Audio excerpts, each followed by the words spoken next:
I am super excited to have a rock star guest, meaning an internationally known guest with me today on the Mind, Money, Motion podcast. She has been transforming lives for years in a variety of ways. She's an author of 5 books.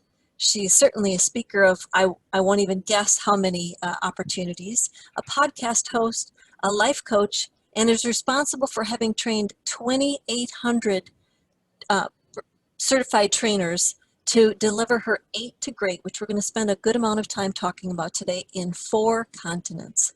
So welcome with me, MK Mueller. Thank you so much, Marie. Great to be with you. Thank you. You have designed a process, this 8 to Great idea that I think I misunderstood initially was a weight loss effort from the beginning. Maybe you can take us back to the real history and get me on the right path here. All righty. Well, my first book was a couple years after I got out of the shelter for domestic violence. So that's always kind of a wake-up call for folks. Excuse me, what did she say? So I was there for 30 days and it changed my life because it helped me understand that I was the biggest problem, and if I didn't change me, that I was just going to attract another gentleman just like him. And so once I understood the true beauty of empowerment, I started a support group called Taking Care of Me, and pretty soon I had 25 women cramming into my home on Saturday mornings, and so we had to move to church basements, and pretty soon I was speaking for nonprofit groups and businesses, and pretty soon people said, write the book. I said, well, I can't write a book. I don't know how to write a book. And they said, just sit down and write it, but it's funny how I have 5 music CDs. And I said the same thing. I said, I don't know how to write a song. Well, we all know how to write a song. We all know how to write a book because we all know how to hum a tune, and we all know how to write a sentence. So that's all it is you put a whole bunch of melodies together, you have a song, and you put a lot of sentences together, you have a book. So Taking Care of Me was self-published. I was very, very excited about how it took off. That's really what launched my international speaking career. I was amazed how many men loved the book. And so I was just tooling along, happy as a clam. And one day, actually it was a recovering alcoholic. I was speaking to a group. They'd asked me to come in and speak, and he came up to me, elderly gentleman, at the end of my talk and said, these are the ingredients. And I said, oh, yes. And he says, the ingredients of a happy life. I said, yes, I believe they are. And he said, I want the recipe. I need more. I want the recipe. Wow. And then he walked away, and it was just right. Okay. And guess what happened shortly thereafter? 9/11. I was supposed to be the keynote for the International Florist Convention in Hawaii the week after 9/11. So they were all canceled. Mm-hmm. And here I had all these deposits, act of God, right? And I'm going, and so I had this year off. And I said, what if he was right? What if I have another book in me? And that was when 8 to Great arrived. And it took the 12 Habits of Happiness from Taking Care of Me, and it put them into a process. And, you said you designed, and the phrase I use, Marie, is I downloaded it, because it just started coming to me. And, I was single mom raising a couple of kids, and just every night I'd sit down and it would just flow out of me. And I studied the happiest, healthiest, most successful people, and had just all these opportunities to meet these incredible, and it might just be a couple who's still holding hands, and you ask them if they just met, and they giggle and tell you they've been married for 69 years, right? And so, I was just looking for happy, healthy, and successful in all of those forms. And oh my gosh, they appeared in all shapes and sizes and ages and ethnicities, and it was just so fun. So that when that book came out, shortly thereafter, I was speaking on it, and if I can just tell one story. So I happened to be speaking about it at a church, right? They said, hey, this is, exactly what Jesus taught. And so go ahead and teach us how to take risks, and how to dream, and how to speak with integrity, and how to do forgiveness, gratitude, and hope. Those are the last 3 steps. And so there were 4 students in the front pew that first of the 4-week series, and there were about 60 adults behind them. And the second week, there were 8 high school students and 60 adults behind them. And the third week, there were 20 high school students Oh, and 60 adults behind them. hey. And I stood up and I said, before I begin, has anybody noticed anything? The number of adults in this room is not changing. And for some reason, the number of teenagers is. And so I walked up with the microphone and I put it in front of a young person's mouth and she said, "This is as good as it gets." And the next one says, "This is the highest high." And the third one says, "This is what true education is about." Whoa. And if I can share that my passion about education is so huge, because as a former 10 years high school teacher, loved every minute of it before I ended up in the shelter.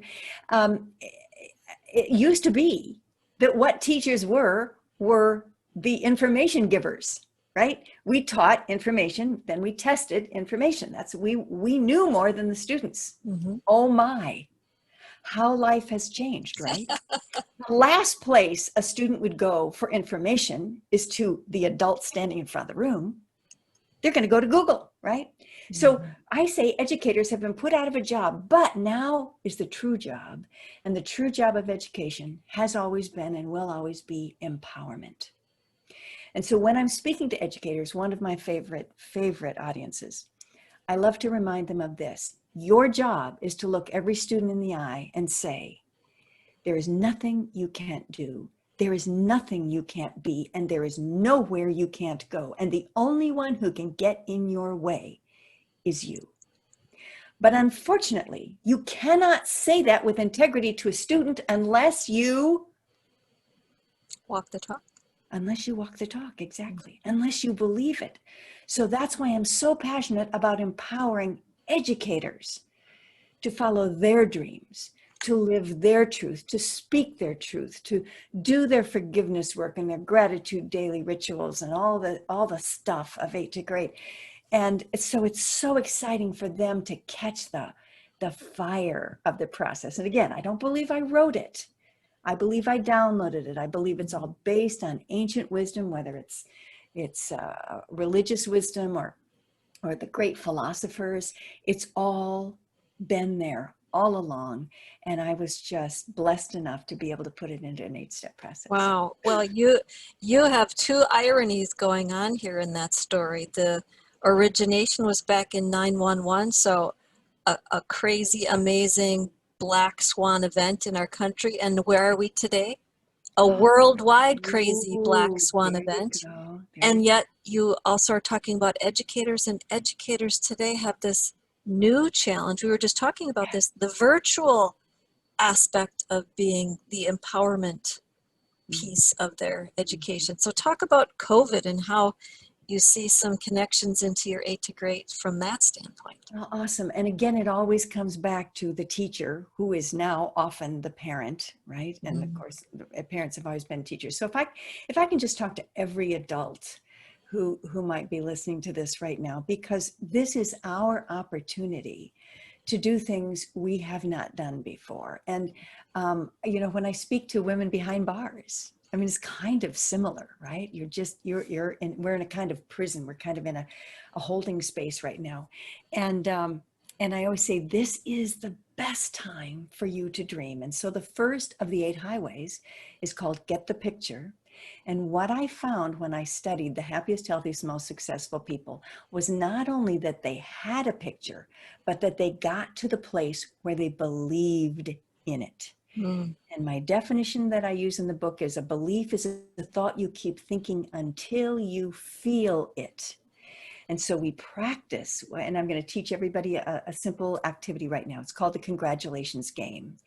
So when you want to empower a young person or your spouse or your best friend or yourself, you simply ask, what is one of your dreams? Very important to start with that one. What is one of your dreams? Because otherwise that could scare them. Oh, she's asked me for my biggest dream. But when you say, well, just one of them, if they want to share their biggest one, they will.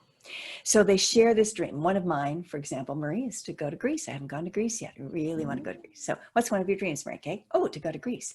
The next word out of your mouth is, oh, congratulations. How was it? and you talk in Oh. past tense. It's called the congratulations game. Okay. Mm. And now it forces them to use their imagination. What did Einstein say? It's all so ancient, right? Imagination's more important than knowledge. When are we going to get that? So you Mm. use your imagination to go to Greece. So go ahead and ask me, Marie, how Greece was. Go ahead and ask. So how was that amazing trip to Greece, MK? I'm so glad you asked. Oh my gosh. Of course, the weather was amazing. The blue ocean and the white buildings. That was awesome. But the people, they're huggers like I am, and they're dancers like I am, and they're singers. The food, oh my gosh, don't get me started on the food. But don't worry about how much you eat because you're going to dance it off. And oh, can those men dance? I can feel it. I can see it. Yes. So can I. And so, of course, I know I'm going. When I did this with Hawaii, oh gosh, when would that have been? Let's see, Zach was 4. So 24 years ago, I was a single parent. I had just finished writing Taking Care of Me. And I put a picture of Hawaii on my wall, and my part-time assistant said, "What's that?" And I said, "I'm going to Hawaii." And she said, "How are you going to do that?" And I said, "I have no idea. I certainly don't have any money saved up. I spent it all in publishing that book." And I guess so. I said, "I guess somebody's gonna ask me to go speak over there." And she goes, "But you've never spoken outside of Omaha." And I said, "Honey, don't get in my way." Yeah, details. 2 weeks later, John Rosemond, an author that still speaks around the country, but he was in 250 newspapers at the time, came Wow. to my town. He was speaking. As I got out of the car, I listened to my intuition.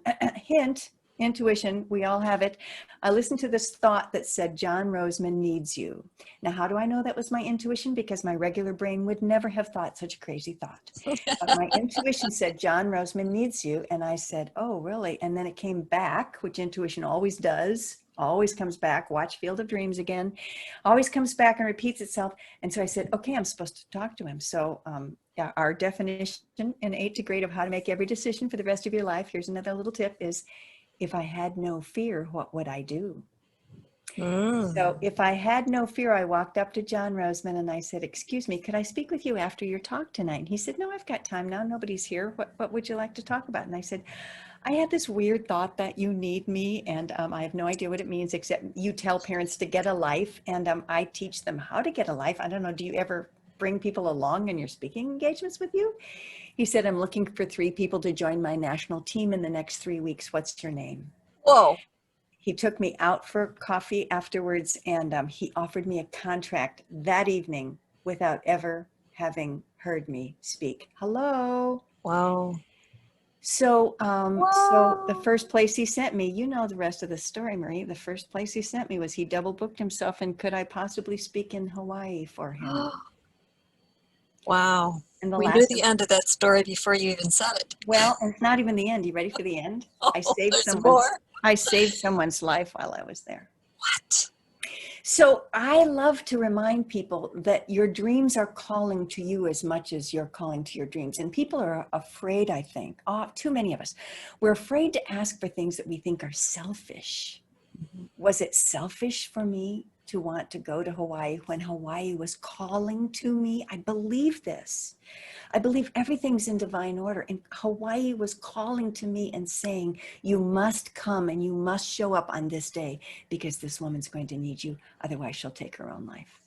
And see, I think women are typically even most guilty of this, putting ourselves on the back burner. And it took me, I know personally, the longest time to not look at that phrase, "if mama ain't happy, ain't nobody happy," as a really selfish phrase.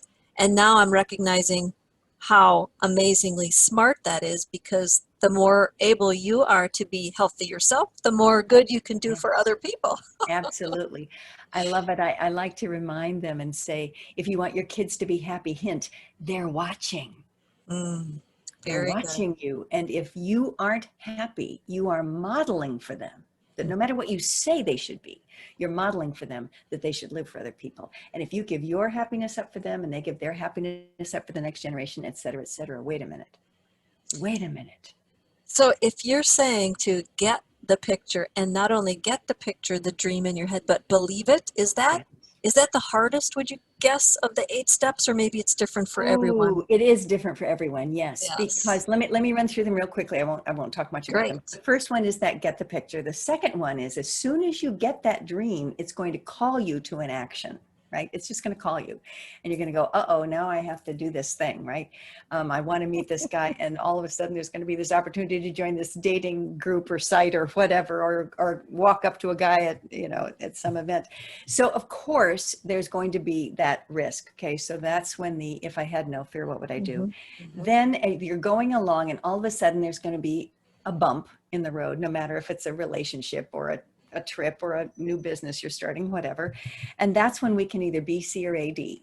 BC means blame and complain. Mhm. AD is act and dream, right? Okay, hey, come on. If it's not working, look back at yourself. Again, I could blame and complain, oh gosh, he shouldn't have done these things to me, or I can act and dream and say, I'm going to get better. I'm going to get better so that I'm not codependent. I'm going to read the books and do the work of healing my codependency and go to the groups and all the good stuff. So, so that's the third one. The fourth one's fascinating. And when I wrote about it, literally almost no one had, and it's called Feel All Your Feelings. And what I found is when I would go out to groups, let's say a corporation brought me in for a retreat day or half day or whatever, and there would be this group in the back row that would have their arms crossed, and they'd scowl at me the entire time. And you could tell they were saying, get Perky Pollyanna off the stage. I can't stand her, right? And I wanted to fall in love with them. I didn't want them to fall in love with me. I wanted to fall in love with them. I wanted to get to know them. So I would always intentionally seek them out afterwards and say, tell me your story. And what they would say is, you're asking me to dream when I buried my dreams 20 years ago. Mm. And they had all this anger Mm. about what had happened. Well, so that's feel all your feelings. The next one is honest communication, meaning tell them, speak your feelings. And I teach people how to speak them to a spouse or to whoever without blaming the other person, Mm. right? When you do this, I feel this Right. because Good. doesn't mean you're making me do it. It just means this is triggering in me. And then also how to listen to people's feelings. But then the last three are FGH, forgive the past, be grateful for the present, and have hope for the future. So as there's this time of saying, okay, this did happen, now what? Now what? Are you going to carry that resentment for the rest of your life, knowing it's holding you back? The person who pays the biggest price when we haven't forgiven is us. And so the greatest gift that we can give ourselves. And people say, but they don't deserve it. And I say, it has nothing to do with them. It has nothing to do with it. If you'll notice, they're happy. They've moved on. You're the only one that's in prison because of your unforgiveness. So we actually do the process in my seminars, in my retreats, and in my training sessions of writing a forgiveness letter and burning it. Because of course you aren't going to send it. You're not going to open up that can of worms, but to simply say, I forgive you, not for your sake, but for mine. I am releasing you, right? Which means I'm releasing regret that I should have. I'm releasing resentment that you should have, and I'm releasing my need for revenge. You're free. Go have a good life. I know I'm gonna. And people share, it's the most transformative one, Marie, because people share that they wake up, well, first of all, often lots of holy water tears, but they wake up the next day younger, fresher, happier, they sleep better, they have fewer headaches. I mean, the list of what happens when people do their forgiveness work, right? And then it just naturally folds into gratitude and hope. But if I can just share one more little technique with that's been so Please. life-changing for people. Yes. And Yes. that is, we don't wait for gratitude until the seventh of the 8 highways. We start gratitude day one, because we say, when we feel good, we have more what? We have more fun, more friends, more time, more courage, more compassion, more hope, more everything, more love, more opportunities, more creativity. When we feel good, good things happen, right? And so it's been proven. I talk it about it in my TED talk. Sean Achor talks about it in his Harvard researcher talk. 3 new gratitudes a day will change your life. 3 new gratitudes a day. I'm in 11 gratitude groups. I don't write them all every day, but I I will do my little email and send it out. And the one I've been with for the longest, the 11-year one, we don't take weekends off Wow. because it feels so good, Sure. right? Sure. And Why stop? today mine was that in this little town in Southwest Florida, I'm 5 blocks from the bank, I'm 7 blocks from the post office, and I'm 10 minutes from the beach. Hello, right? Yes. I live in a little town that's just got everything I need, and I love it so much. So yeah, so every day there's just something always to just open your eyes to be grateful for. And when we feel grateful, we feel good. And when we feel good, good things happen. And if you were going to change one thing in your life because of COVID, that's what I would do. And I wouldn't just start it in a book, because that's only going to last 2 or 3 months. I would actually find a partner and say, would you like to do gratitudes with me? And even if they don't do them with you, if they just even receive them, that will still hold you more accountable than a book. True. Mhm. And be prepared to fall in love with them. I don't care if they're a stranger. I don't care if they're your husband. You're going to fall more in love with whoever you do that with, because you can't help but get to a high vibration, just a beautiful, wonderful connection. You and I could do this, Marie, and we would just be bestest friends within 30 days because we'd be sharing so much about each other. So Sure. my newest class is called Miracles Guaranteed. And of course, we start this little Facebook group. And the first thing we start doing is sharing 3 gratitudes with each other. And these girls just bind like glue. And oh my gosh, and they learn things from each other. And it's just so sweet. So thanks. Well, I've seen you carry that theme through in your Positivity Powercast, which I love that you don't call it a podcast, you call it a Powercast. Thank you. Yeah. And that whole positivity is, you start that with your 3 gratitudes, right? Right. So you're walking the talk. You have so much, MK, for our listeners to learn more about and take advantage of your resources, your books, your courses. Tell us more, and we'll put this in the show notes about what's coming up, and where more to find information about what you have. Oh, wonderful. Thank you so much. Well, you can always email me. We'll start with that one. If I talk too fast or forget something, and that's mk@8togreat.com. And I'm the only one that reads that. So, so that's always fun. And it's the number 8, TOGREAT.com. Okay. So the website obviously is 8togreat.com. And on it, you'll find things like, there's an intro to the 8 to Great book video course that you can take. You can certainly order the book there, or you can order the book on Amazon. That's 8 to Great. Or the Taking Care of Me book as well. If you're interested in the schools course, the curriculum, it's schools.8togreat.com. So there's no at, just schools.8togreat.com. If you want to get a little note from me once a week, it's called a highlight, and it's just about a paragraph of a little inspiration or a little challenge. Then you text 8 to Great to the numbers 22828. Again, text 8 to Great to 22828.